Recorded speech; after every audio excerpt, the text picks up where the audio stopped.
Ini memperhatikan saat belum menyelesaikan pelajaran. Yang kedua itu mengatur itu ketika bermain di rumah teman. Yang ketiga mengikuti upacara dengan hikmat. Betul tidak anak-anak?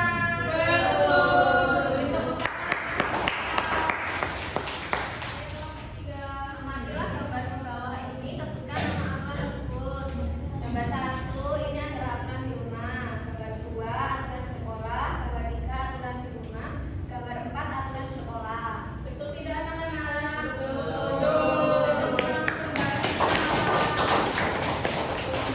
Saya Bu, apabila kalian telah memahami materi sebelumnya, bersiaplah untuk melakukan diskusi dengan kelompokmu. Soal yang pertama, apakah yang dimaksud dengan aturan di rumah? Jawabannya adalah aturan adalah hal-hal yang harus ditaati atau dilakukan untuk menjaga ketertiban dan peraturan, baik di rumah, di sekolah, dan di tempat lain. Lalu soal yang kedua, apakah kalian hari ini sudah membantu orang tua? Sebutkan. Yang pertama menyapu rumah, lalu yang kedua mencuci piring, dan yang terakhir membersihkan tempat tidur. Ya. Beri tepuk tangan untuk Kiki. Selanjutnya bisa kembali ke teman-teman masing-masing. Ya, ini menurut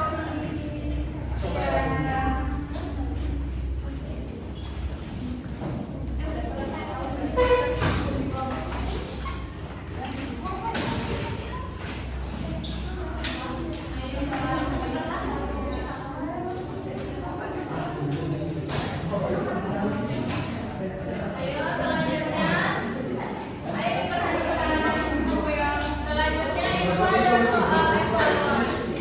Ayo diperhatikan dulu. Iya Bu. Boleh nih Om. Nggak boleh kita nanti ya kalau istirahat.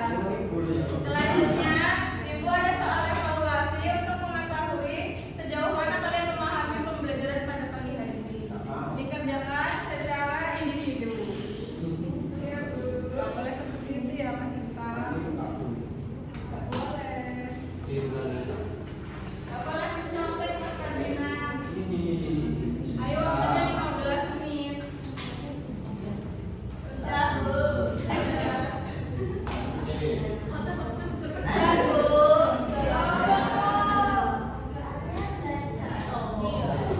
Sudah Bu. Belajar ya.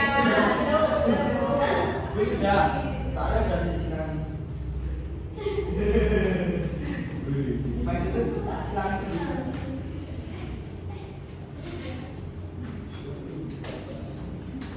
Tadi kan kita belajar tentang aturan di rumah dan di sekolah. Itu contoh dari aturan di rumah apa saja? menyapu, Ya, yang tua, minum air, terus ya, terus menggosok